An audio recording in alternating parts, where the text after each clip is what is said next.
Hello, good morning. Welcome to Sunrise Daily. I'm Ayo Makinde. It's a beautiful Thursday morning from here in Lagos. I am Kayode Kikyodo. And as you can see, this way, it's time to take a look at the paper straight away. Yeah.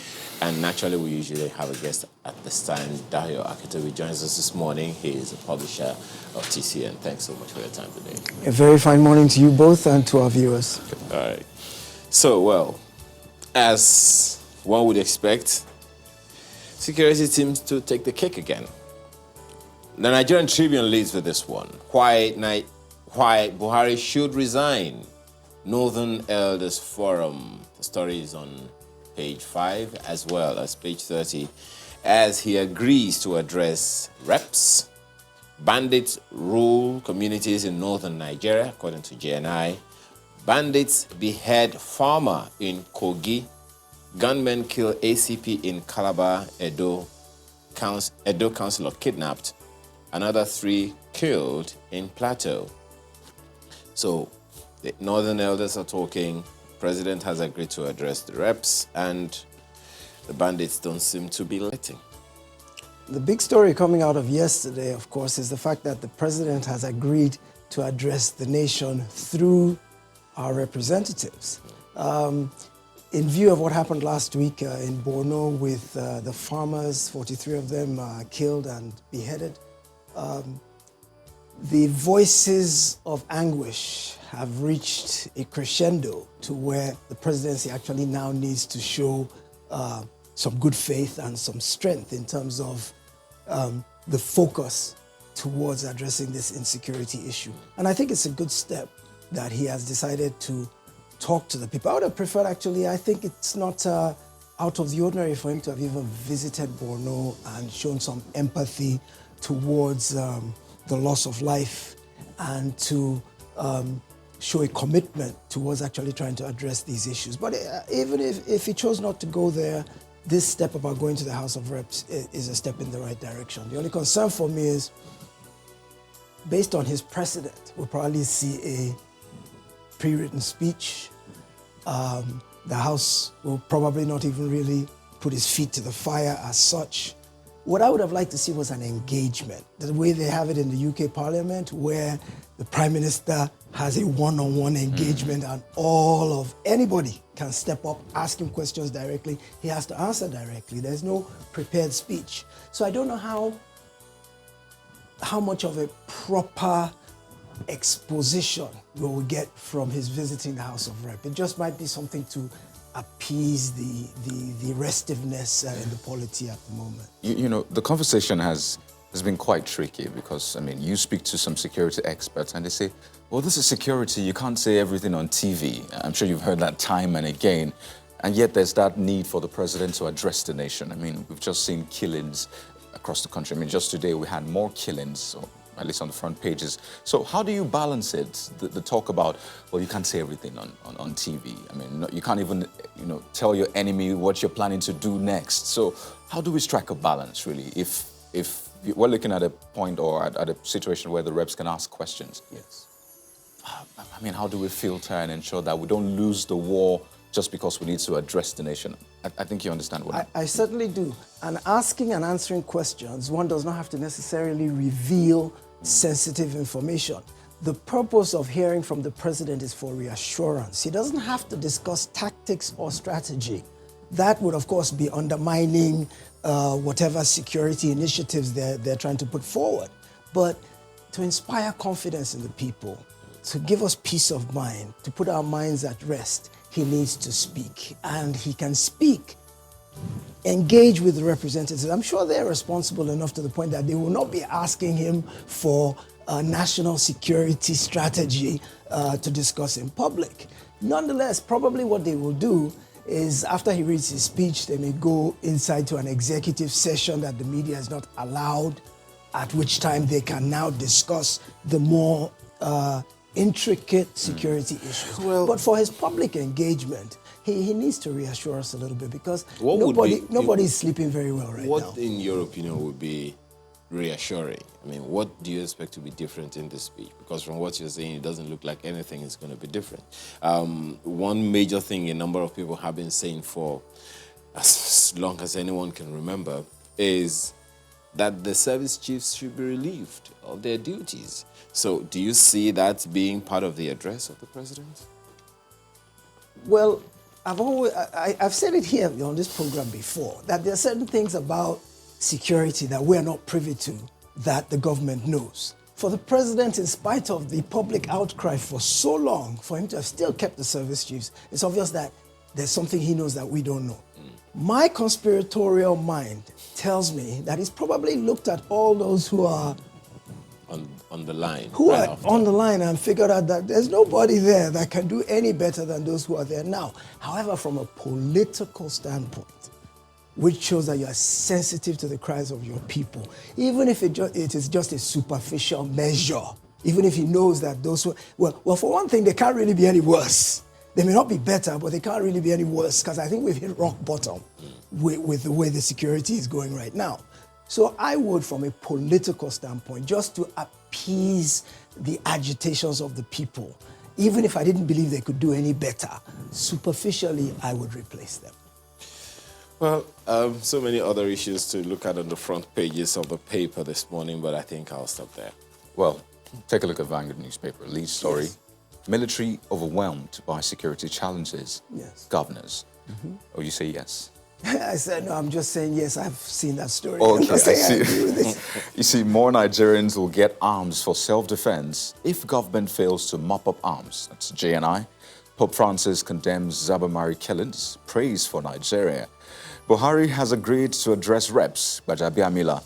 Survivors of Borno massacre recount tales of horror. It's on page 4 and pages 5.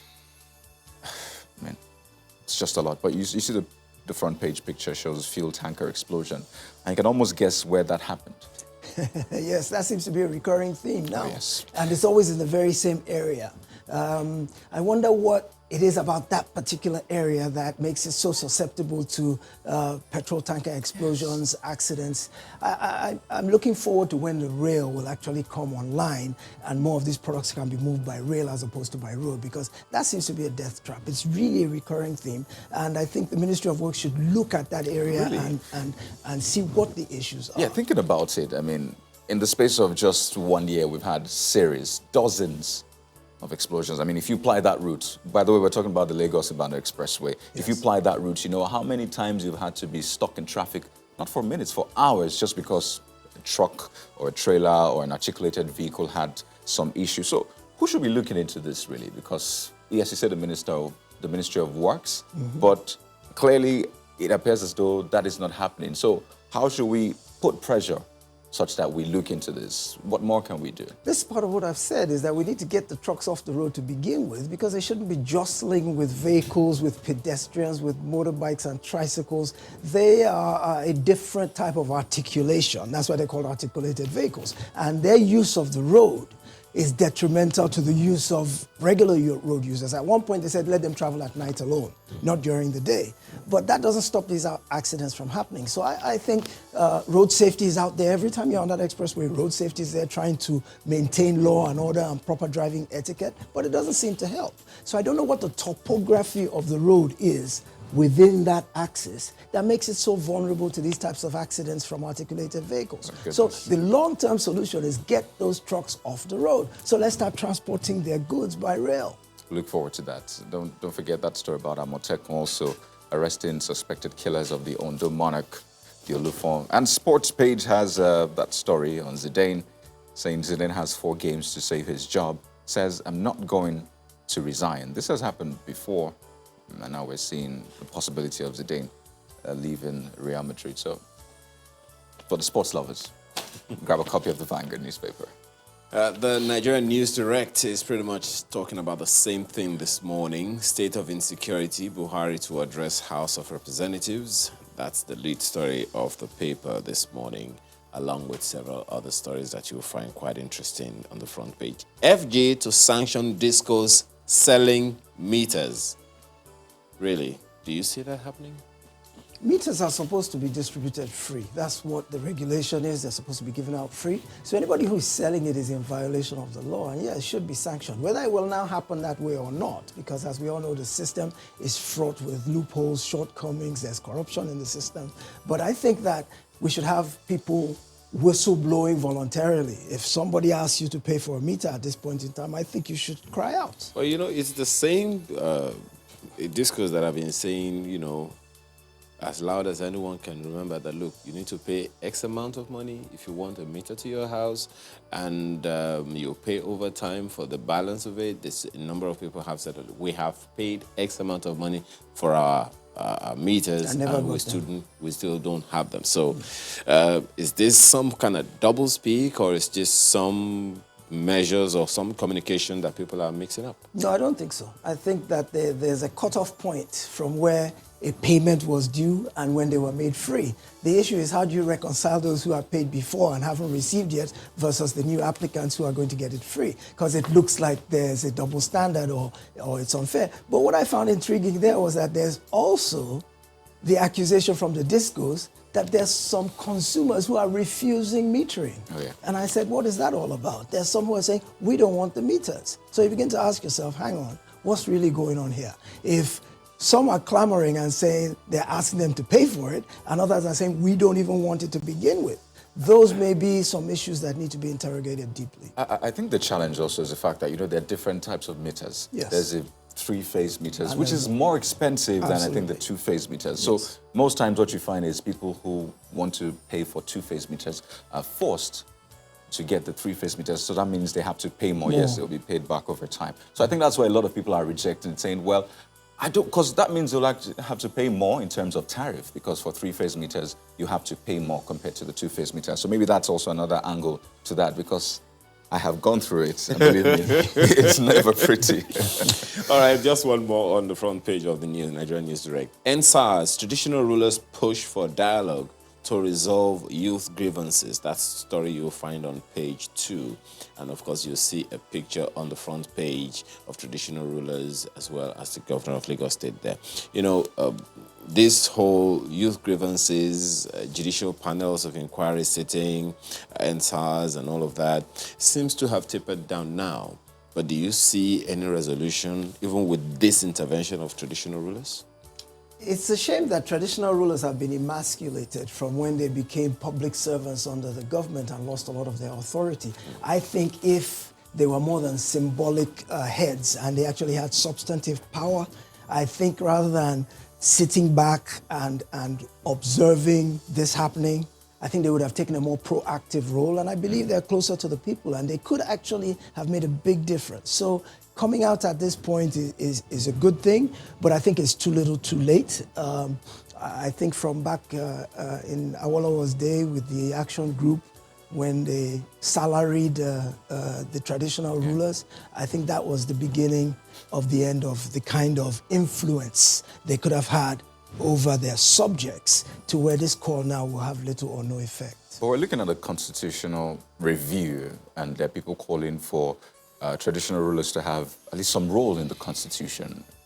If you say this is the end, you don't see a possibility of that happening in this whole constitutional review process?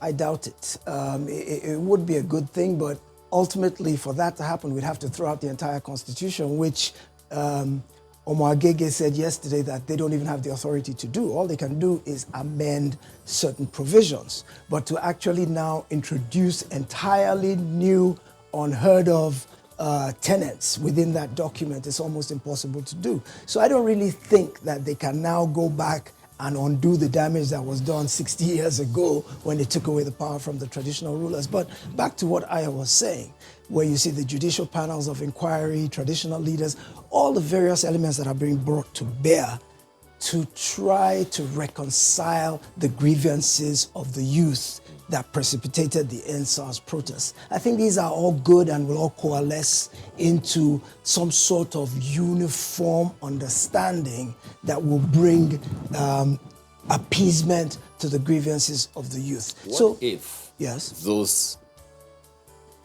that coalescence that you talked about brings us to a point where there is a conflict in certain provisions of the Constitution that cannot address those needs of the youth that have coalesced into that thing that you talked about? What if ultimately, because it's on the same floor of the National Assembly that somebody declared vituperatively that Constitution can never give us peace. So if someone has said that on the floor of the Senate, and it's something that is still reverberating, and we are having issues as a result of that, and you're saying, and the Deputy Senate President of the Senate has said, we can't have a brand new constitution, where do we go from there? Well, the starting point, of course, would be to look at how we can have a conversation about our differences. I think it goes back to, for example, the 2014 conference convened by the previous administration, where people from across the country were gathered and they had a conversation, out of which emanated joint resolutions about the things they feel were compromises that sorted out all our differences and gave us a common ground from which to live together. So maybe we need to look back. Unfortunately, the resolutions from that conference were never adopted. The previous administration didn't get it done before it left, and the new administration said they're not interested in looking at it because they were not a part of the process that brought it into existence. So maybe what we need to do is look at how we negotiate or renegotiate our togetherness from a standpoint of where we address the contending issues that are dividing us. Doing it is not the issue now. The challenge would be how. We have done it through the 2014 conference. Yes. And we are, quote unquote, stuck. Yes. So how then do we go from there? Well, the 2014 conference didn't have what they call legal backing. It was there were recommendations. So they needed to take additional steps to give it the force of law or the legal backing that would now make it contractual upon all of us. So whatever we seek to negotiate among ourselves should be given the force of law. The National Assembly should be brought in, the executive, all the arms of government. Look, for example, now, the Northern Elders yesterday called for the resignation of the president. That is unprecedented. No matter how you look at it, the North has always been unified in their support of their own. So for them to have actually stood up now and said, President Buhari, you are not meeting up to expectations in terms of security, and the North is most plagued by this, to the point that they can actually say, go and be willing for a Southern Christian to step in and their own person be removed. What it means is that we've gotten to a point in this country now where ethnicity, tribe, religion, none of that matters anymore. We're all under a yoke of a common problem that could sink each and every one of us. So it doesn't matter who you are, where you're from, we're all susceptible to what's happening now. And I think that our democracy has turned a corner. Although there's some rumblings underneath that the Northern Elders Forum has some political basis. They endorsed a different candidate for the last election. Their leader, Ango Abdullahi, who was a vice chancellor and a minister, has been known to be antagonistic towards the current president. However, he has backed the administration on things relating to the North all the time in the past. Herdsmen, Ruga, opposition to restructuring, all the positions that the president has taken, they've stood with him, especially as they relate to the North. So for that body to stand up yesterday and say, President Buhari should resign, I think that is very telling. Well, next up is Daily Trust. A different tilt, really. Business owners groan over Naira crash. Buying dollar above 450 Naira, not sustainable. That's coming from importers. CBN blames bribe givers for Forex hike. And experts say monitor BDCs to tame racketeering. So yet again, money, the Naira against the dollar. And you know what happens when we have challenges. You go to the market and everything is reflecting the dollar. Even the price of pepper, and that's how's that related?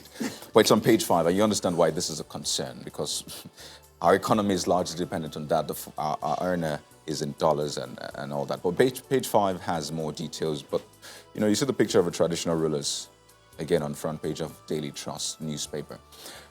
Terrorism may persist for another 20 years in Nigeria. For a time. There's being honest, being frank, but then there's the way people will take this.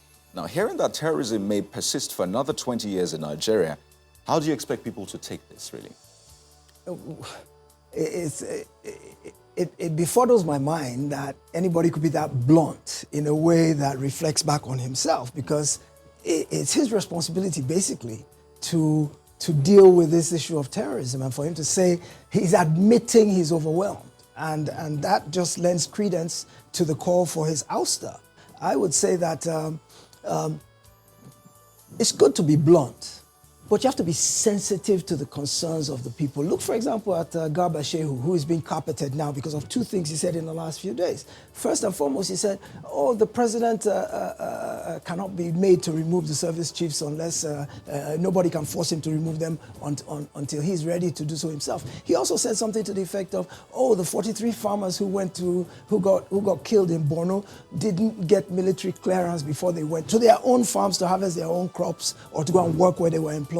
And those are insensitive comments based on the temper and temperament of the public at this point in time. So I would say that for Buratai to say terrorism will be with us for another 20 years is highly insensitive, especially at this time when there are deaths, there are maimings, there are robberies, the insecurity is so rife.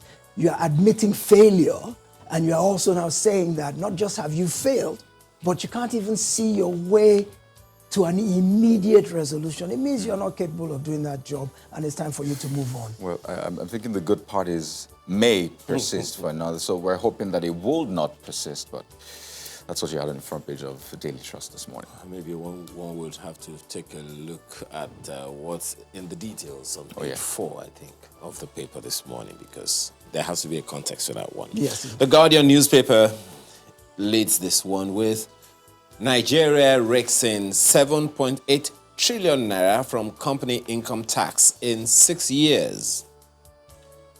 And that's what we have there. Wrong to blame recession on low tax revenue. That's according to the CITN president. Financial institutions, telcos contribute 21%. And economists seek expansion of tax net and reclassification. Well, this is another angle to the money talk this morning. And, if one is to look at, compare that with what you have on the front page of the Daily Trust newspaper this morning. Is there really any comparison? On the one hand, the Naira has fallen. On the other hand, the CITN president is saying low tax revenue is not the reason for recession. Well, I don't see how you can. They're not mutually exclusive. One way or another, they're interrelated. And I would say that that figure over 6 years looks like it's a whole lot, but it really isn't when you break it down. 7 trillion naira in 6 years, that's roughly 1 trillion a year. When you break it down, especially in light of the value of the naira versus the dollar, and since we buy everything imported anyway, so the naira value has no intrinsic meaning because we're going to spend it in dollars anyway. So it's not a whole lot of money. And yes, of course, we need to be more civically responsible. I think both corporately and individually, I think more people need to be brought into the tax net. I think that this notion of it's only our resources that should generate revenue for us is proven not sustainable. The money is never enough. So we need to corporately, I think the tax boards are doing quite well with corporate taxes in terms of chasing down those who should pay.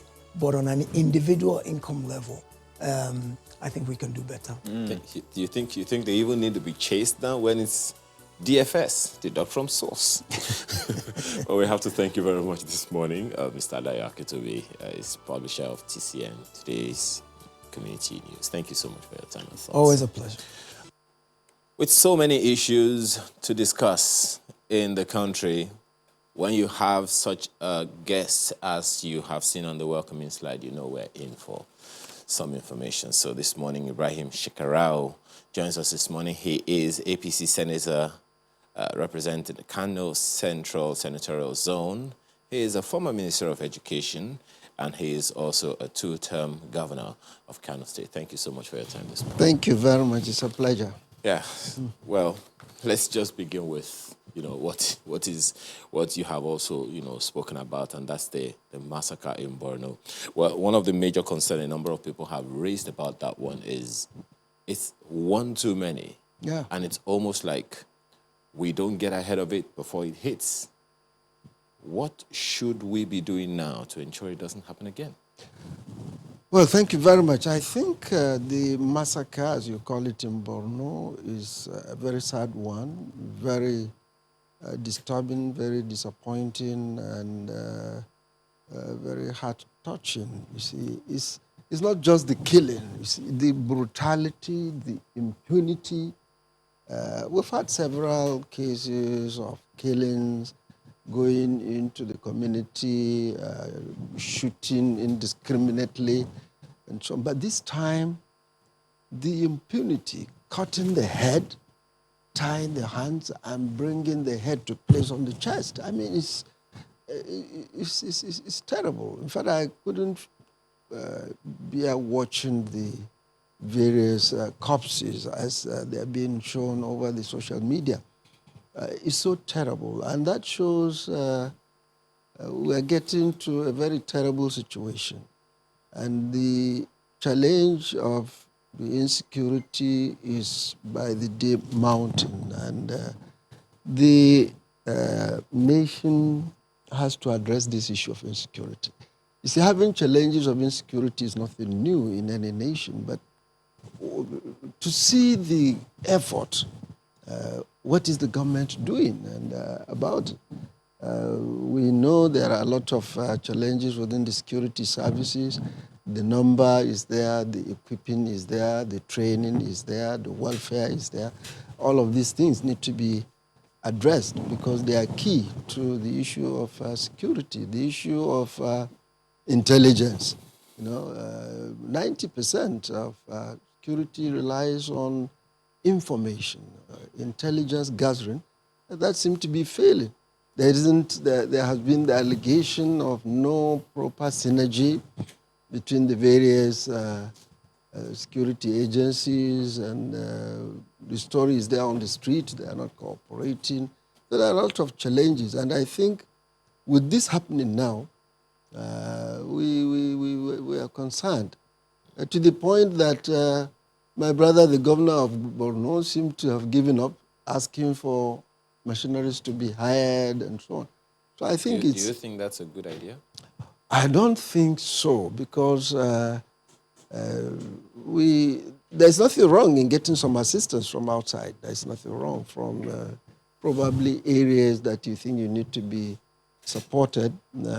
But giving an impression that we need to rely on the hired machineries to do the security is like giving up. So I think the man, to be fair to him, we all see how concerned he has been. He seemed to be throwing their hands up. Well, since we are failing, why don't we bring in? I pity him and pity all of us. I think I can see what he said is a clear display of helplessness. No. But really it is terrible. The impunity is terrible. And that's why 2 days ago, when this issue was placed on the floor of the two chambers of the National Assembly, people were terribly enraged. And you see the resolutions being passed all over the place. And it is interesting you didn't mention some of those resolutions in the solutions you think should be put forward, like the sacking of the service chiefs. Yeah, you see, the issue of this sacking of the service chiefs, it has been on for almost 2-3 years now. There is one point I think the presidency is missing, and that the public has not been brought onto it. Before you get to the question of whether they are performing or not performing, there is a question of rule of law. The military is one of the several public services. It's governed by laws, by a scheme of service, as we call it. In the scheme of service, as it is in the public service all over, including the military, there are conditions on when to leave automatically. You either attain the age of 60 or put in service for 35 years. Whichever comes first, they're supposed to retire. All of them. none of them has less than 35. I think the Chief of Defense Staff has put in 39 years of service. All the others, all of them, except the Chief of Defense Staff, who is 58 now, all of them are more than 60. And Chief of Air Staff has put in about 37 years. Chief of Naval Staff has put in about 41 years. So what we're saying is that even if Mr. President has found them indispensable, allow them to retire, just like any public service, as the rule specifies, and you can hire them either as Minister of Defense, Advisor on Defense, NSA, whatever. But allowing them to stay. You see, there is a difference between you are still within the service period and the president can keep you for as long as he so wishes. If you are 50 and you have put in 25 years of service, which means you have 10 more years to go, if you are Chief of Army Staff, for the next 10 years, the president is at his own pleasure to keep you on. But automatically, if you hit 60 years, you must go. If you hit 35 years of service, you must go. So this is within the service scheme of service. So as far as I'm concerned, there's rule of law. We should respect the law before you even talk of whether they are performing or not. Is the president, from what you're saying now, is the president breaking any law? He is definitely breaking the law. The law says if you are 60, you must go. It's so automatic. If you are 35 years of service, you must go. So, in fact, they are not staff of Mr. President. They are staff of the Federal Republic of Nigeria. And there's a rule. It's just like in the civil service. If you are an ordinary civil servant and you hit 60 years, automatically you must go. If you put in 35 years of service, the president hasn't the right to extend beyond what the law says. That's his rule of law. Isn't there anything the National Assembly can do in that regard to compel the president? Well, you see, the process, before you use the word compelling, you see, the process between the executive and the legislature, it is one government, if you like, and all the National Assembly does is advisory, all resolutions. And I think 2 days ago when Mr. President, the Senate President spoke, he spoke a mind. He said, please, he was calling on the presidency to take the National Assembly resolutions very seriously. Mm-hmm. You see, even though the resolutions are said to be advisory, there should be some level of respect. Your father can advise you, and if I'm talking to my son, I say, please give me this cup of tea. I'm saying, please do it. I'm being courteous. You see, I have the right to compel him to do it, but we haven't gotten to that. You see, there are provisions in the Constitution. If you break the law, you'll be summoned. If you don't explain, the issues of impeachments are there. But I think we don't want to get into all of that because it is disrupting the polity, it will overheat the polity, and but resolutions upon resolutions upon resolutions. I don't know why you're still keeping them. I think he has the right to decide whether they are performing or not. But let me remind you of Mr. President's statement himself. He said the service chiefs are doing their best, but their best is not good enough. As a teacher, if you are not doing good enough, it's below average. So maybe what the president is also saying, is that maybe the challenge is not with the service chiefs. But regarding the laws, it would appear as though the president's thinking is, we're not breaking any law, because the president's spokesperson says he's not aware that the tenure of service chiefs is subject to any law or regulation that is clearly stated. They serve at the pleasure of the president. No, that's where he's missing it. That's where he's missing it. They are serving at the pleasure of the president within their service period. There is a law. There is a law. I think he doesn't know. There is a law within the scheme of service that says if you serve for 35 years, you must go. If you attain the age of 60 years, you must go. It's a law. It's there within the scheme of service, even within the military service. So for those who have escalated this even further, just before we came up, you listened to the Northern Elders Forum spokesperson saying, well, the president should resign. Do you think that's a fair enough suggestion? No, I think you see the failure to appear doing the right thing is what pushes people to all this level. Just like what we've just said now about our brother, the governor of Borno State. Say, look, if our system has failed, let's hire others. So it's in the same vein. If the unruly conduct and behavior of government keeps on and on and on, the tendency is, look, if you are not able to respect the rule, if you are not able to get people to listen to the views of the public you are governing, you better go. So I think the failure to respect the views of the National Assembly. Here is a collection of elected people, 469. There wasn't any dissenting voice in asking Mr. President to let these people go. And in fact, as it is being mentioned, I expect the service chiefs to respect the rule of law too, to respect the rule within the scheme of service. If it is time, what we do in the public service, immediately you hit 60 years, you put in your retirement. Or the Civil Service Commission will advise you, please, it's time up. Can you submit your retirement papers? So I think not only the presidency, even the management of the military service is failing. Okay. Well, because they have it. They should advise them to go. Now, you talked about the advice of the National Assembly that the president isn't heeding, but the advice is not only coming from the National Assembly. Yeah. As my colleague said, the advice has also come from the Northern Elders Forum, as well as the Sultan, who once, very recently said that Northern Nigeria is the worst place to live now. Yeah. How do you react to that one? Well, I think it's part of the concern, being thinking aloud. You see, I'm afraid it's a statement of helplessness. The president is the commander-in-chief of the armed forces. The presidency controls all these things. And people, well-meaning people, are telling you, review this thing. You can't get the same result, different result by doing the same thing over and over and over again. By the time you bring in new people, we're not saying the service chiefs are not very experienced, are not well-trained, they are not doing very well, but the point is that you have stayed long enough on this thing, and the challenges are growing. Bring in new ideas.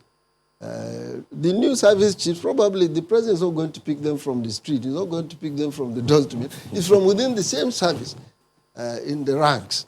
But what we're saying, when you bring in new heads, new changes, the expectation is that there's going to be the new zeal, the tendency of new ideas, new strategies, and so on. But as I said earlier on, we must appreciate the fact that it's not just about the service chiefs.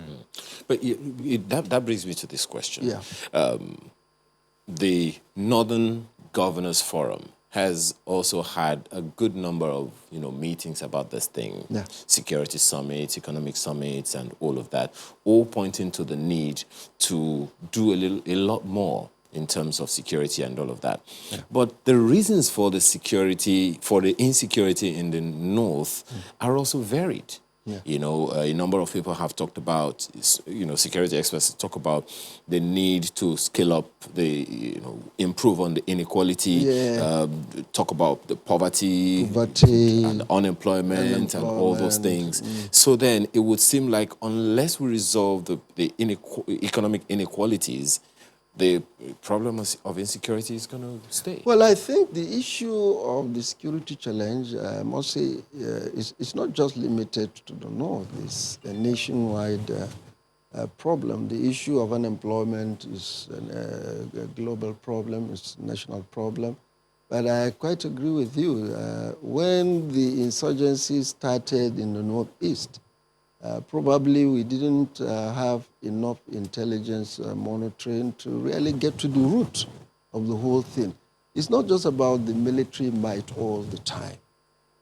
You have to get to the real cause, the root of the matter, do a lot of analysis as to what you need to do to address the issue. What we see out is just the tip of the iceberg. And the neglect was very clear, and before you knew it, Mohammed Yusuf and his group went underground and they started getting support from outside, weapons, money, and the like, and they became a serious threat. And now that the other issue up in northwestern areas of Nigeria, it started with the cattle rustling, farmer had a crisis, and it was just being seen as a normal thing and so on. Before you knew it, it's no longer rustling of cattle. They are kidnapping. They become burglars. They break houses. It's no longer kidnapping even on the street. They go into houses to kidnap. So I think we need to address the entire issue of poverty, education, unemployment. When we had the opportunity in Kano, we involved the community in all of these things. It's not just enough for government to sit and dish out policies and programs. You need to involve the community. We created what we call the Societal Orientation Program. I think it's quite a popular program in Kano, where we involve the people to be part of the process.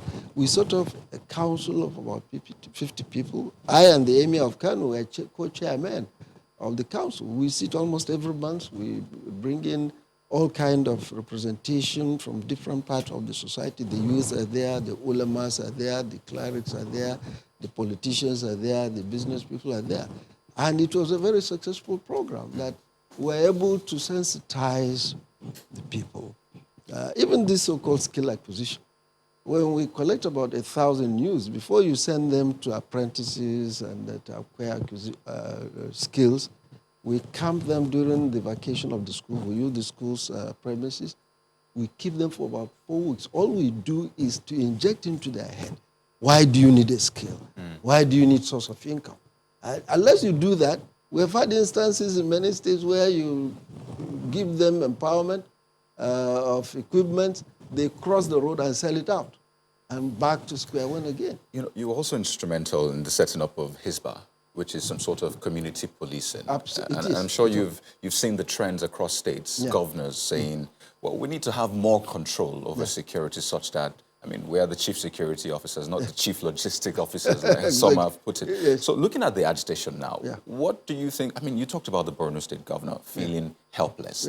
So what should be the way forward regarding governors having some control over security in their state? Well, I think the idea of community policing is one of the key factors that will give us the success story about moving forward.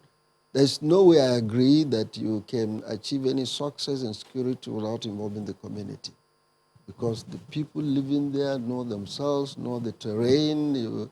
When you bring in the police, the army, they don't know the terrain, they don't have the cooperation of the community, it wouldn't work. We have seen the very good example of that. When we did the Hisbah, call it anything, it's community policing. We recruited 20 Hisbah guys in every ward. We had 484 wards in Kano. And these were volunteers, responsible people that came up to do the services. And within the first 1-2 years, we checked all the vices within the state. At the moment anything erupts in any community, it will be discovered, it will be noticed, it will be brought to the attention of the leadership of the ward, to the local government before it even gets to the state. It worked. I think a couple of months back, when we invited the Inspector General of Police to the Senate, he was drilled for about 5 hours. At the end, he was the one that even pointed at me in the chamber. He said, look, former governor is sitting there. He did community policing. It worked. And I addressed the Senate. And we contributed in what is now known as the guidelines for community policing. I was involved in all of these things. And unless we really involve the community in this security issue. But, so do you think it's okay to have, I mean, you've seen that they've trained about 10,000 constables still concerning security. So how do you think they should be deployed? Some are saying the commissioners of police should be responsible for the deployment. Some say the governors, or at least the state government, should be responsible. This is some No, form of I dilemma. think both have to work together. You see, we created a law in Kano, the Hisbah Board law, which was through legislation and so on. We had the police representation on the board. We had representation of the immigration, the custom, all the services, the civil defense, and so on. So you can't separate the two. I think that there was no point arguing whether it is the commissioner of police or the governor that should do that. And the issue of deployment, if the recruitment is right, as we did, recruiting from every ward within the local government, you don't have to bother yourself of deployment and so on. The Hisbah we recruited for every ward, they worked within the ward. There is no point if you take a community policing officer from one local government and throw him to the other, you are back to square one. You see, it's like the deployment of the Nigerian police force to the places they are not used to. But the essence of the community policing is the people living there to monitor themselves, policing themselves. So the question of deployment does not even arise. Recruit from within the community and allow them to work within the community. Just to be clear, I mean, just to touch on something we talked about earlier, the Northern Elders Forum calling for the president to resign. Are they speaking for the North? Well, I don't think that could be totally right. It's a group. The Northern Elders Forum is just one of such several groups. You have the Arewa Consultative Forum, you have the Sahmadu Bello Memorial Foundation, which I'm the Secretary General, you have several other groups, you have the Youth this, Youth that, you have the Gamji group. So the Elders Forum, as of right, they are free to express their own views, but I think it is not going to be totally right to say that they are talking on behalf of the entire North. They are a very relevant group of the society in the North. Nobody can deny that. Okay. So they are expressing their views. So I wouldn't say they are speaking for all, but they're speaking the minds of a cross-section of Nigerians.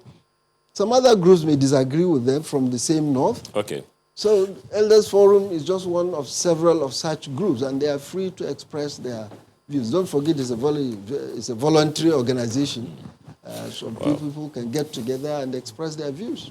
There are so many issues to raise with you, Yes. but we need to take a break now. Thank you. When we come back, we take on. Distinguished Senator, there's still talking about the aspect of the president breaking the law. Perhaps there's a bit of there's something you need to clear for us, and maybe something that the Senate also has to work on. Because if you look at the Armed Forces Act, Section 31 says an enlisted person whose term of regular service expires during a state of war, insurrection, hostilities, or public emergency may be retained in the armed forces and his service prolonged for such further period as a respective competent service authority with the approval of the Chief of Defense Staff and the Minister may direct. You said service authority. That's what I'm saying. You see, it's not the prerogative of Mr. President alone. There is a scheme of service governed. I'm sure within the military they have the procedure, the process that will assess the desirability of prolonging the service period. So it's not applicable only to the service chiefs. It's something that is globally applicable to the service, but there is a procedure within the scheme of service to determine whether it is required now, as you said, in the time of war, in time of crisis, within the services. And all we hear from the presidency is it is the prerogative of Mr. President to decide. What I'm saying, it is wrong. It's not the president. It is the service itself. There is a process. They are not Mr. President's staff. Of course, he's commander-in-chief, but that doesn't mean they are his staff. They are staff of the Federal Republic of Nigeria within the scheme of service of the military. That's what we're saying. Okay. So the process has been abused. You know, Yes. the military, especially the army, Yeah. has been in the news Yes. lately. Especially for young people, they remember the NSAS protests and what happened Yeah. at Lekki. But this wasn't just a Lagos thing. This was a national National thing. We thing, saw yeah. protests Yeah. across the nation. Yes. And it was some sort of wake-up call Yeah. for Nigeria, Nigerians, the government, the National Assembly also weighed in. But looking at that protest Yes. and how we have responded to it, especially the agitations of young people, would you say that we handled it well? Well, I think handling it well or not is not the issue. You see, many people have said in the past that unless we face it, we are sitting on gunpowder. And as we say in education, that you either keep them busy or they keep you busy. If you don't keep the youth busy, they will definitely keep you busy. And see the time we've wasted, the resources that have been damaged, the properties and so on, is because we've failed to really keep them busy. So I think... What should we do to keep them busy? Well, what we need to do to keep them busy is really to initiate, both at state, federal, local government, to initiate a process of engaging the youth. I know the number is so enormous. Right now, actually, I am working on a proposed bill. It's still at the primary stage, to come up with a 2-year compulsory skill acquisition from the age of 18, even after graduating. You see, the NYSC thing that we've had right from 72, of course, it's a very laudable program, it's still on, but I think it's not just coming to do the national service. This time around, we need to review it and probably make it a compulsory 2-year skill acquisition. You see, government employment is no longer there. The ministries are not expanding, the same number of ministries, the same number of departments, and so on. So if all the millions of the youth being produced in the system waiting for government employment, it is simply not there. But the problem is you send them to school, they come out without any skill. So my idea is that we need to come up with a process that will compel every 18-year-old and above, even after graduating, before you get employed, whether in public service or private service, you must take some skill. Okay. So that you'll be able to at least live on such a skill without waiting for anybody to employ you. Another angle that a number of people have also looked at, Yeah. talking about new ideas now, is in the political sphere. Most of the people in politics, a good number of people are not particularly... many young youths are not there, and they form the core of the voters. Yeah. So what would you recommend as a system of integrating the younger generation into politics? Because all of the problems and solutions start at the policy level. So Yeah. if we have young people in politics, some believe that it would probably be a good idea. What's your take? How do you think we should be reintegrating? Well, I think, you see, involving them in all the process of governance, political parties, government at all levels, I buy the idea of the law that says not too young to run. I agree, involving people to, I mean, the young ones, giving them the opportunities to participate. I very much agree with that. When I was in government, I mean, as a governor, we involved the youth in virtually all of our activities. We made sure the youth are very well represented, and we get their ideas. I established a Youth Development Directorate. And we gave them all the support, we gave them all they needed to ensure that the youth are embraced, and we incorporated the skill acquisition aspect to make sure we allow them to participate in decision-making process. So this is how we integrate. It's a relay button, you see. You can't cut the chain. The youth have to come on board, involving them in all the political activities and running of the parties, involving them in running of governments at all levels. That probably will increase the youth participation to get away from the usual thing that people are being recycled all over But the the place. challenge a number of people have also raised is that the youths don't have the kind of money that some people think is needed to get into politics. No. I think I will be the last to agree with that. I didn't have the money, and we mobilized. I retired voluntarily from service in the year 2000 and end of 2001. By 2003, I think I may sound a little bit immodest if I say that I didn't even have a house of my own. I could not boast of 100,000 naira when I decided to go into partisan politics. Within 1 year after my retirement, I became the governor. We mobilized, we supported, and a lot of them were youth, my former students, my colleagues in the service. You see, I was dragging my feet, going by the same argument, that I didn't have the money to go into this business of governance. The late Emerson Nkanome Tamasule called me and he said, look, Pamse, because I retired as a permanent secretary, said, why are you dragging your feet? People are asking you to come and serve. I said, sir, I haven't the kind of money. Going in for governorship, even if I'm contesting for councillor in Nigeria today, you're talking of money. He said, shut up. If you have people, you have wealth, go and answer them. That was what broke the camel's back. I went to set up a small committee. I didn't have enough money to even tour all the 44 local governments in Kano. But we spoke out, we sought out our own integrity. I didn't have money to give up. I left a borrowed house to the government house. So I agree money is relevant in all that you do, but I want to disabuse the minds of the youth that they haven't the money. Build on your integrity, sell out your integrity, let the youth identify who is capable, who is competent, and sell him out. It's not about the political party. The youth said, go into any party of your choice. They'll be there.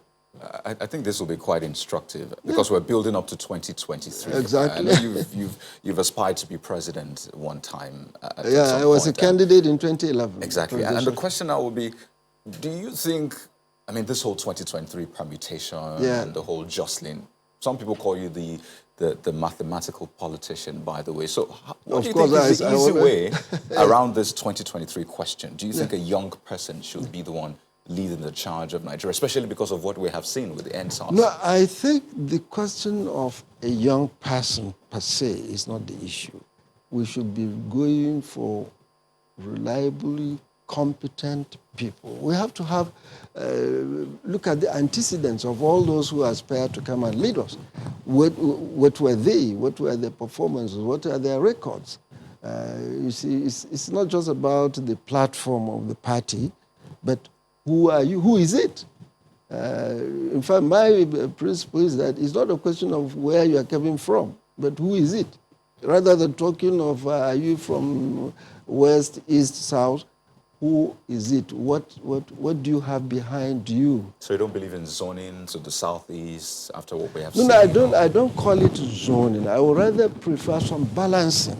There has to be some sense of belonging. You see, there are some, what I call constitution of common sense. For example, the Constitution of Nigeria and all the constitution of the political parties didn't say if I'm a presidential candidate from the north, my running mate has to come from the south. It's not written. But if today I'm a presidential candidate from Kano and I tell you my running mate is from Bauchi, you will say I'm crazy. But it's not written. So there is the common sense expectations of balancing, giving everybody a sense of belonging, some sense of fairness. That's what I work for. So would you then, what would your opinion be then, using that constitution of common sense? You call it constitution of common sense. That's what I said. Yes. You know, there's also that talk in the public space about the Southeast presidency, you know, in the scheme of things. What's your take on that? Southeast? Southeast presidency. Well, I think I don't want to be too simplistic, really, to allocate. I don't believe in just allocating. No, when you talked about balance. Balancing. This balancing is giving some fair sense. For example, the presidency has just been from the north for 8 years. Only common sense tells you that we should look the other side, southern part of Nigeria. If you refuse to recognize the north and the south, this is elementary geography, elementary history. We still have to recognize this balancing to work together. See, in the process of identifying credible candidate that is fit, we must also apply this constitution of common sense of this allowing fair distribution in leadership. Okay. You see, perception is something that you have to carry along.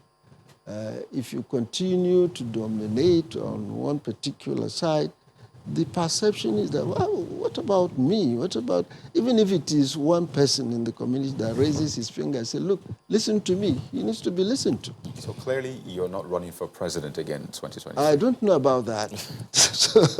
You talked about the constitution of common sense. I mean, one will only think that applies. I don't know about that. We haven't gotten there yet. I think my concern I think politicians actually, I mean, for Nigerians, maybe not, but for politicians Yes. or someone like you, you've Yeah. probably gone way beyond that. So are you saying you've really not considered that? No. You see, I've told you a little bit of where I came from in 2003, out of agitation of the people and so on. You see, my concern, honestly, is not me. It's about who leads us to the success story. Who leads us to address the aspirations of Nigeria, regardless of what the political parties. But is this something you would give a thought to? I'm already giving it some thought. Good. I'm in the arena, in the political arena, I'm a partisan politician. Just one Many minute. talks are going on. We are part of all these discussions in the process. You see, the selection of the right man will not have to begin at the last hour. It's part of the discussion now, sharing ideas, identifying the factors that will be guiding you to identify the right person, the right fellow, whether it's from this part of the country, the other part of the country. It is in the process of all these calculations, you zeroed down into where and who. You see, there are two ways to do it. You either identify the personalities and go to the regional location, or you decide on the regional location and then use that platform to identify the personalities. Either way. I can see the mathematical you coming out, right? Of course, I'm a mathematics teacher, mathematics teacher. But still talking about, you raised something about leadership the other time, Yes. and I think it is crucial. It is. You have also served as Minister of Education, so the ASU FG imbroglio is something that must have given you some concern as well. Very serious concern. There was that agreement in 2009, but it was after that you were, Minister of Education. Yeah. What stalled Yeah. the execution of the federal government's part of? Well, I think, to my mind, the handling of the crisis, I must say, I'm not satisfied. It is there on record, you see, if I may say it at the risk of sounding immodest, when I was appointed in June 2014, by the time I came on board, I met an 11-month crisis strike by the polytechnics and colleges of education. Within my first 1 week in office, this crisis was over. And it wasn't a big deal. I invited the leadership. We sat down. We started talking. They rolled out all these outstanding issues and so on. And I agree with them, rightly so. None of the issues they were arguing was totally out of place. I accept it. That's part of the problem. You see, when people are in office, in government, when there is demand from the labor, you abuse them, you say this is outrageous, this is wrong. Nobody is saying he has no food in his house. The crisis is about the institution. Sit and identify them. We agreed.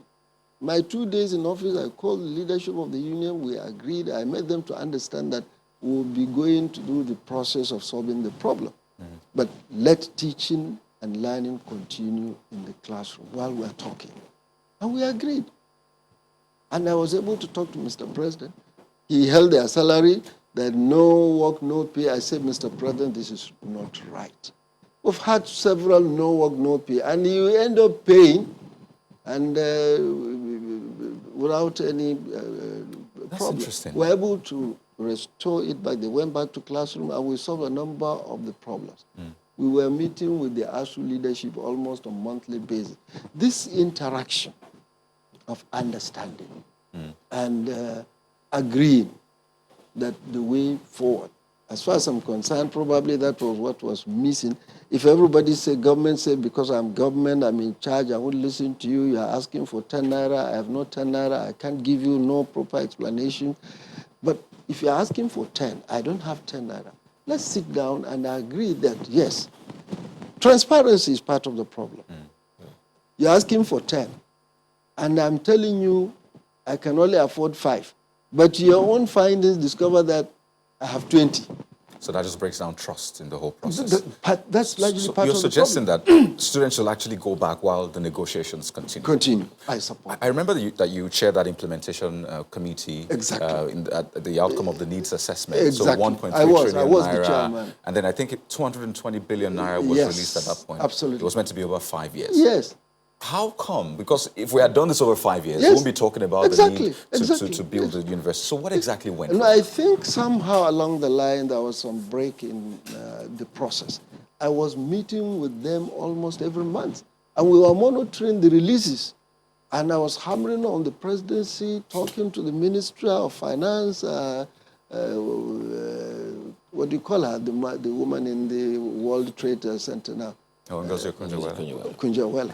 And we brokered, there was some understanding. And the leadership of ASU was happy, we were monitoring. Every month we sit down, we get the account, we get the details, we get the central bank to tell us what had come in, what releases were given, what is Ted Fund doing, and so on. So this built up the confidence. And I'm sure that was probably that was not going on. So ASU felt nobody cared, they were not taken along.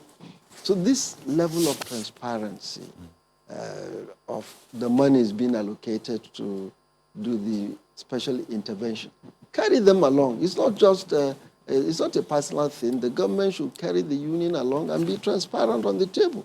We are meeting almost every month, and there was peace.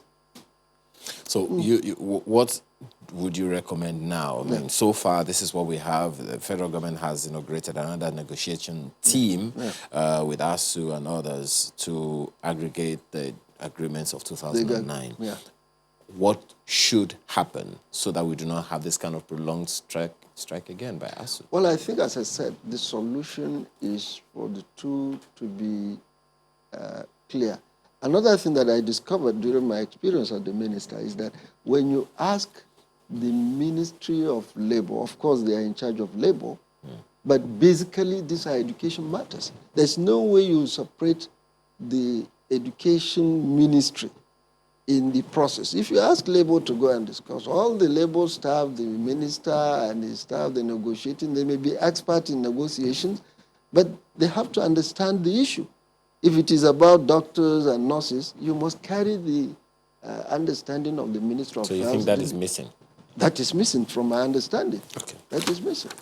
Well, so many issues to raise, but then we are so short on time. We have to thank you very much for your time this morning.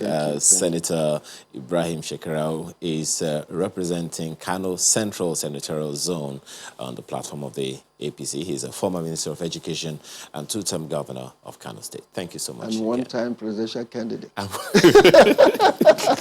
And maybe future president. Well, I don't know about that.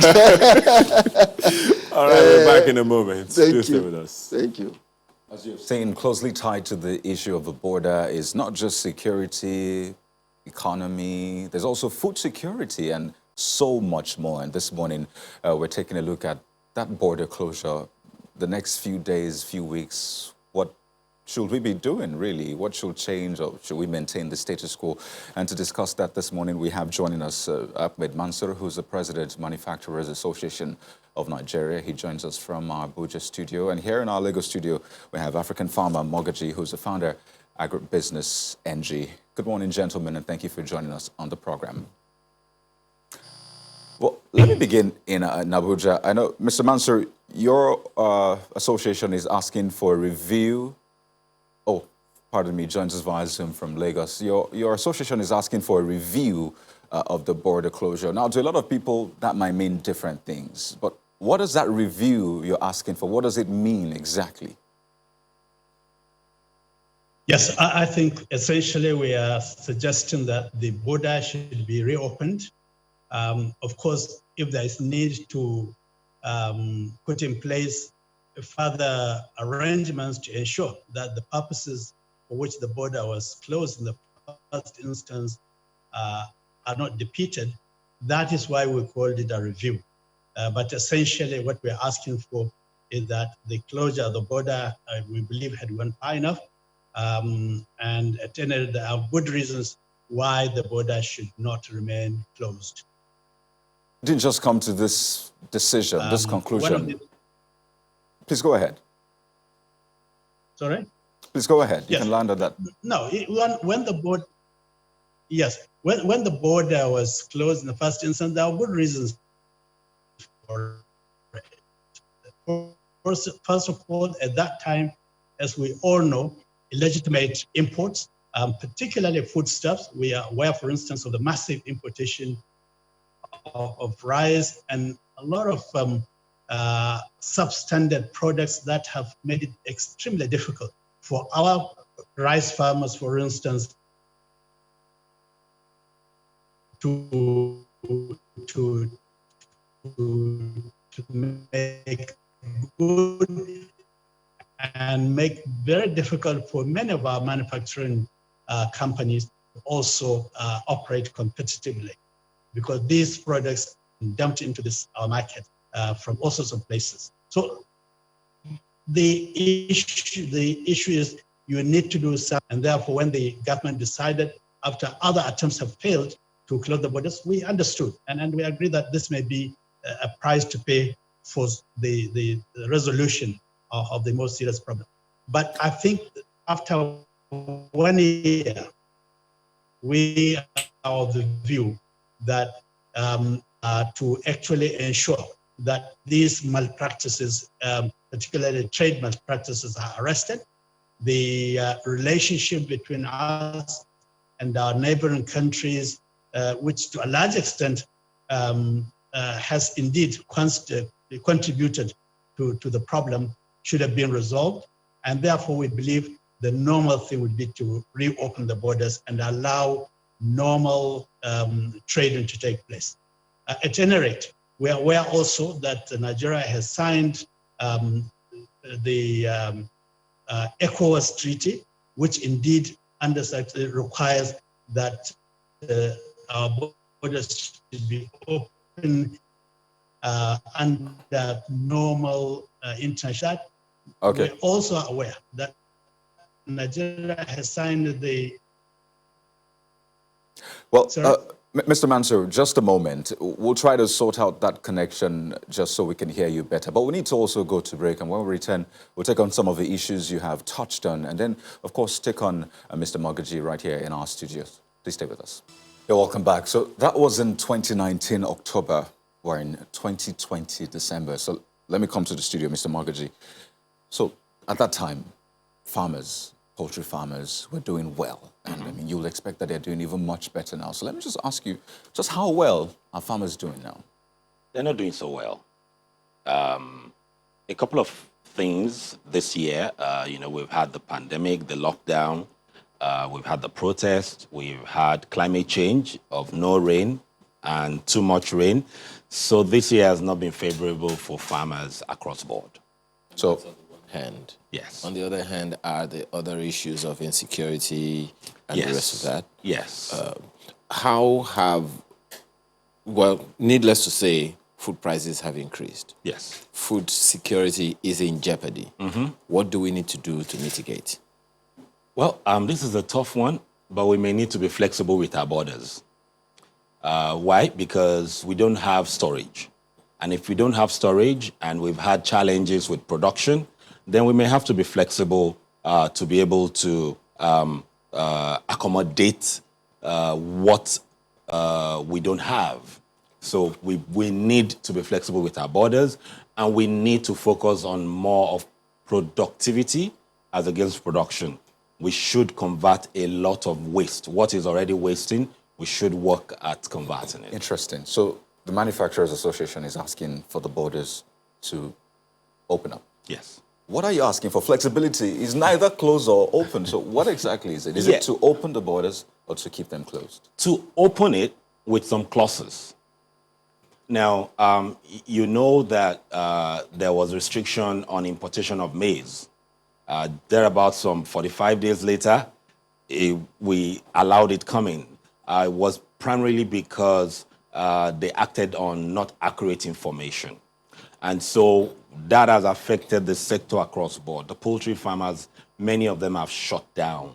You know, they're not smiling. Many of them have shut down, small, medium, large. And so the borders, we need to be able to bring in some things to cushion some of these effects now. The price of dollar, everything in the agri value chain, we are importing. We are importing.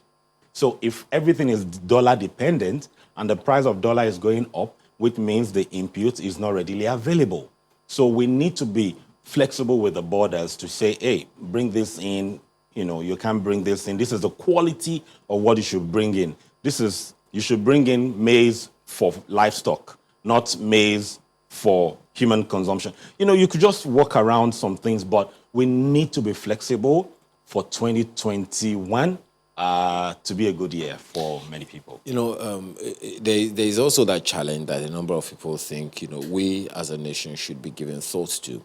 Now, the opportunities that were inherent in a border closure, how well, because the belief is that in some quarters is that when we close the borders, it should encourage local production. Mm-hmm. It should encourage the local industries to take advantage of things that were hitherto imported, which price would have risen if any of them, you know, were still in the country.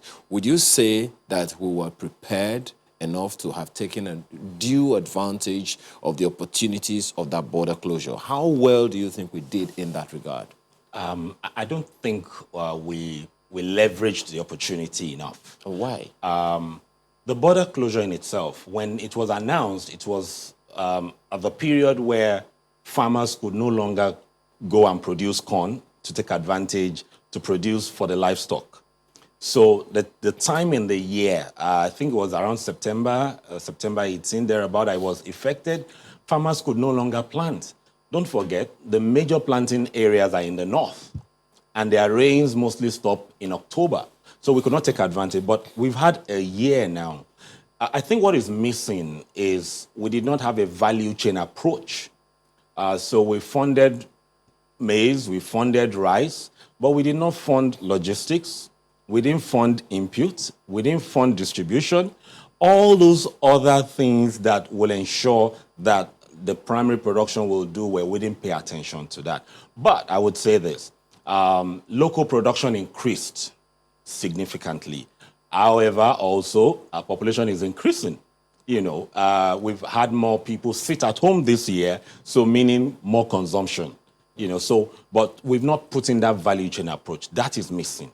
And that's why we're having a lot of challenges on the sector now. Well, Mr. Masuru, you know, one would also consider that to a large extent, while your organization is making that request that the federal government should reconsider the position of Nigeria on the border closure, in your opinion, do you think the issues that necessitated the border closure in the first place, do you think they have been addressed? Because part of the consideration, I believe, at the time was to mitigate imports that were undermining the activities of members of your association. Yes, this is true. And this is why we said after 1 year, those issues that have created the problem should have been addressed. For instance, the key issue really is whether Nigeria and its neighboring countries, Benin Republic, Togo, Niger, and so on, whether we want to comply with the protocols that we have signed. There is the ECOWAS Trade Liberalization Protocol, which clearly states what can be moved across borders between the countries in a way that has minimum negative impact on various economies. Unfortunately,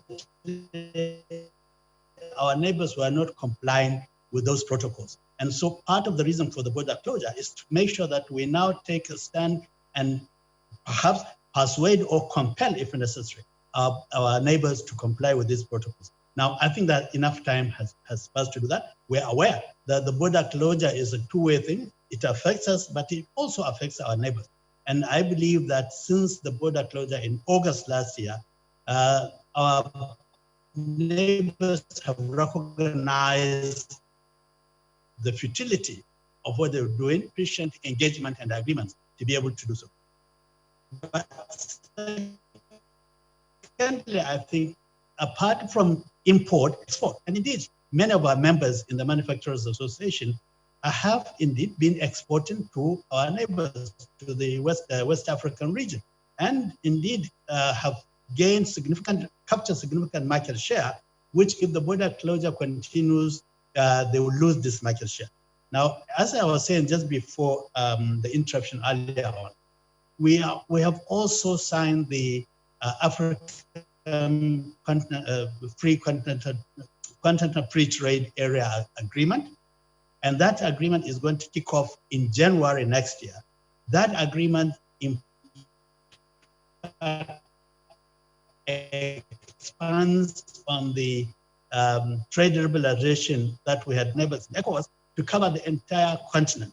And then it means, therefore, that if we are to comply with the protocols that we are now signing, we must open the borders as well by that period. And so there is definite urgency to reopen the borders and to reestablish the normal protocols and the normal legitimate trade continues to take place, because it is in all our interests. It's in the interest of our economy. It is the interest of the continent as a whole to expand the trading opportunities between our various countries. And that is what we are putting for. Now, you said that some of the issues responsible for the border closure or adduced for the border closure by now ought to have been addressed after 1 year. From where you stand and from the experiences of members of your association that hopefully you have gotten, do you think those issues have been resolved? Well, we are aware because we've been in constant dialogue with the relevant agencies, with the Nigerian Customs Services, with the Office of the National Security Advisor, and so on, and with the Ministry of Trade, Industry, and Investment, as well as the Ministry of Finance. We are aware there has been a lot of engagements with our various countries. We are aware that also many of these agencies have been looking inwards to see what they themselves can do to improve their operations. For instance, we are aware that the Customs Services is now introducing more improved computerized systems, particularly for import controls and so on. And so I believe that these things are being constantly done. It's a dynamic situation. We expect that this effort will have to continue. Also, I think the capacity of our regulatory agencies, particularly Customs Services, the Immigration Services, and of course, the other agencies that are involved in control of the importation and prohibition of goods, such as NAFTA and the Standards Organization of Nigeria. All these agencies are now really rising to the occasion. And I believe that with this continuous improvement and continuous effort to if you like, in Nigeria and across the continent, I believe that the issues that necessitated the border closure in the first instance have significantly been ameliorated. And I believe under such circumstances, it is really counterproductive to continue to keep the borders closed. So to put this in proper context, or maybe to add bites to your suggestion to the government, just how much have manufacturers lost as a result of this border closure? You said that, I mean, the goods are not entirely being exported well across the West African sub-region, but if you could put a cost to it, a figure to it, just how much have you lost, your members lost during this period? Indeed, we are still trying actually to gather the statistics from our various members. But, you know, we have a large number of manufacturers, especially in the food and beverages sector, that have been exporting quite significantly. We also have small and medium scale entrepreneurs who are exporting across the border, especially, for instance, in the plastics, domestic plastic products market that are exporting as far as Sudan and even Central African Republic. So we've been gathering data to see how much have they lost. Now, the loss is in two respects. First of all, the loss of export opportunities, which is for those that are exported. But also, we have also imported quite a lot of things across the border, especially in terms of raw materials for our manufacturing industries. And of course, when you close the border, it means that our manufacturers have to now import by sea on the kind of material may not be necessary. But by sea, it costs about 8 times and takes about 4 times as long to import your materials by sea as you do across the border. Part of the reason, of course, is the situation with our ports. It's extremely expensive. It takes a long time to clear things through our ports and so on and so forth. So that also adds to the cost of doing business in Nigeria, as well as adds to the cost of our products when we export through the maritime channels. And the issue in today in trade is competitiveness. If your products cost higher than other people delivering to the same market, you obviously will not be competitive. And that is why we must do everything we can to reduce the cost of our products if we're exporting, and to reduce the cost of our production if we're importing materials. Right. Mr. Magaji, you earlier on, you said that we should focus on productivity and not production. But, when people think of a solution to waste, they think, okay, add value to it, produce in some sense. But what do you mean, productivity instead of production? When you check interventions and initiatives in the country, you find, give them fertilizer. We're concerned about the thousands of acres that is produced under any initiative, as against what is the yield. So for maybe 2.5 acres of like corn now, the average farmer still gets about 1 ton, 1.5 tons. That's the average. While you have some seeds currently in the country that can be deployed to get 5 tons and above. Now, so when you check these interventions, they still buy the seeds that will give you 1.5 tons. Because the ones that will give you 5 tons and above is more expensive. Are they genetically modified? They're not genetically modified. So they would give them fertilizers that is substandard. So instead of using maybe 10, you have to use 20. But they cannot afford the 20, so they're still back where they were. And that's why getting youths into that value chain, you need productivity, not production. So productivity is managing using smaller resources to get what you would have gotten using the old one. So we need to focus on productivity, and I'm not saying that in the sector across board. I was speaking to you talk about young people, and it will seem a lot of young people are actually turning their attention to agriculture. So I was speaking to a young fish farmer, apparently, and, he thought, the government is saying, come into this field. So let me go into, he's a graduate, by the way.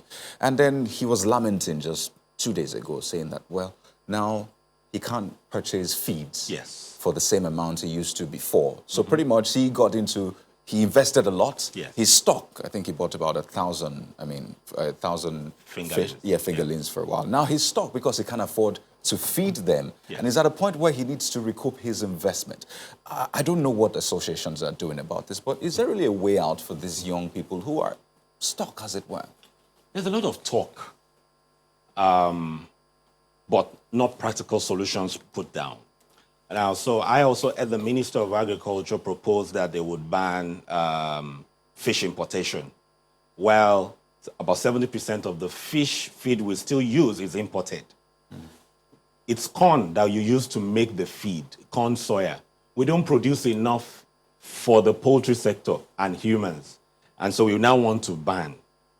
So, and that young man has heeded to that call of, let me go in. But the realities is what we don't prepare the youth for, that policies change.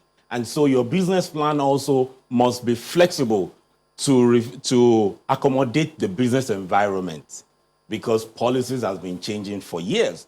And for me, it's the only constant thing is that policies change.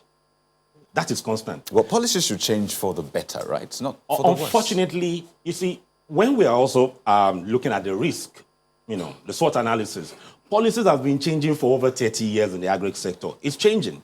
So when you are coming in, you should plan that the policy will change, so that when it changes, you are not at the receiving end. That is where the main challenge with the private sector is. It is constant that policies change. So can you come in with the mindset that when policies change, how do I still survive? So how policies change? Policies should not change. I ask that because there are expectations. I would expect that a policy should have a long-term view. Yes. That is why it is a policy. It's like a principle. Truth is constant. Facts are constant, and all of that. So should policies change in a way that it will significantly affect investment and affect outputs? Because if we had long-term policies that could sustain our food production or productivity, whichever way you want to look at it, we would not be where we are now, to the point that we are begging for the federal government to reopen the borders. You see, politics affects policies, and it affects agriculture. Politics keeps changing in the country. Everybody is defecting here today, tomorrow, so there's no long-term planning. But governance is a continuum. Yeah, but unfortunately in Africa, check African countries, most African countries, it's about the person, not the party. And those things affect the planning. So a governor has planned 8 years. Along the line, politics happen, it moves. It's another agenda that he runs. So the agri sector has been a victim of change of policies. Just last week, I read in another paper of another major chemical that we use in maintaining weeds that is likely to be banned. They will not renew the licenses. And guess what? The consideration for that is that it's been banned in 20 countries. Yes, it's been banned in 20 countries, but for how long have they been working on alternatives before they ban it? And yet we just brought that document to the regulatory agencies and say, we need to ban it. And they've actually made a statement public that they will not renew the license. So what happens to the farmers who that is what they can afford? So before, we ban or place restrictions, we don't create alternatives, or we initiate alternatives that we've not validated that it works. So policies changes, and that has been constant. And if you want to survive the Nigerian agribusiness sector, you must work with that. That's the reality. Mr. Ahmed, the thinking for a lot of people, we're approaching Christmas, by the way, so a lot of people are shopping, and what they're seeing at the market is not really funny. I mean, we know what the inflation is, and it appears as though that might keep rising. But the thinking before this border closure was, okay, if it's harder to maybe take it out, then these products will flood Nigerian market. And, the more you have those products, the lower the prices will go. But clearly, that is not happening. So what did we get wrong in that area? Well, I think, first of all, we realized that over the past year, production and productivity have both declined significantly because of the pandemic issue. Many of our factories, many of our members were basically shut down for most of the year. Secondly, transportation, logistics has been significantly impaired. There are times when you couldn't move products from Lagos to places, say, like Abuja or Kano. So I think this has led to a significant reduction in the volume of products available, especially over this period. Now, added to the impact of the border closure, which has also limited as I said before, the amount of goods coming in, particularly for manufacturers that are importing some of their raw materials from other countries. This obviously has significantly reduced the volume of products available. And I think also the other gentleman has highlighted the fact that with the increase in, with the further deterioration of the value of the Naira, that also has pushed the cost of production. So in all respects, costs have increased significantly. Productivity has declined. The natural thing to expect is that prices will go up. And I think this is what has happened. So I expect that, again, reopening the borders and allowing those things that ought to come legitimately should also help to bring the prices down. And of course, fortunately, the economic situation in the country is improving with regards to the pandemic, the controls, the COVID controls. And so more and more of our members are now reopening their operations and boosting as much production as they possibly can. So okay, as we wind down, pardon me, as we yes. wind down, you talked about the economic situation, infrastructure, but I'd like to quickly take you up on security. If we could just do that in less than a minute. Security or insecurity, yes. Just how much has that affected your business or your members' business? I think for most of our members, particularly in the northern part of the country, the security has been totally disruptive. It has virtually forced complete closures in many respects. For our members in the southern part, the security has also affected logistics, and they are not able to deliver their products to the various markets. And to that extent, in both respects, the security has been a major cause of concern for the manufacturing sector. And we can only hope that more effort should be made to reduce the insecurity in the country, to enable the economy to thrive, particularly under the present situation when we are also slipping back into recession, as I'm sure you're aware.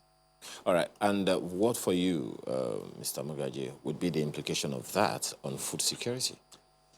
2020 is going to be a bit challenging. 2021, sorry. Why? Because the recent challenge with the Bono farmers, the slaughtering of those farmers, sends a signal to other farmers to, kind of protect their lives.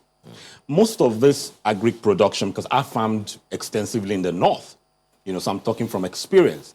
So many of those farms are far from, where they stay. So you will find wives, children telling their fathers, don't go out. You find mothers telling their sons, don't go, because you are not sure of security.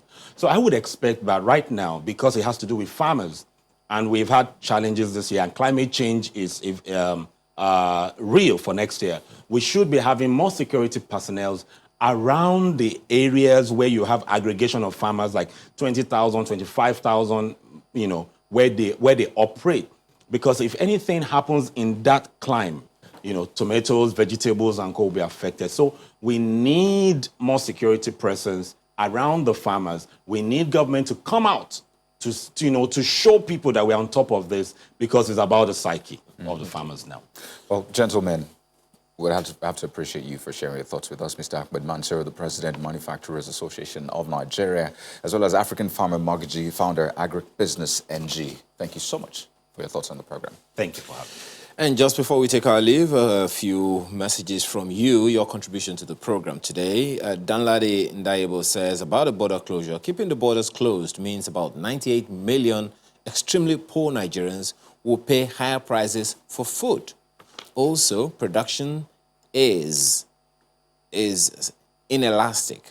This means that even if you close borders and increase lending to farmers by 100 billion naira, supply won't increase automatically. Well, Ido Bakari, Oshinowo Kingsley, thank you so much for your messages, as well as others that sent in their tweets.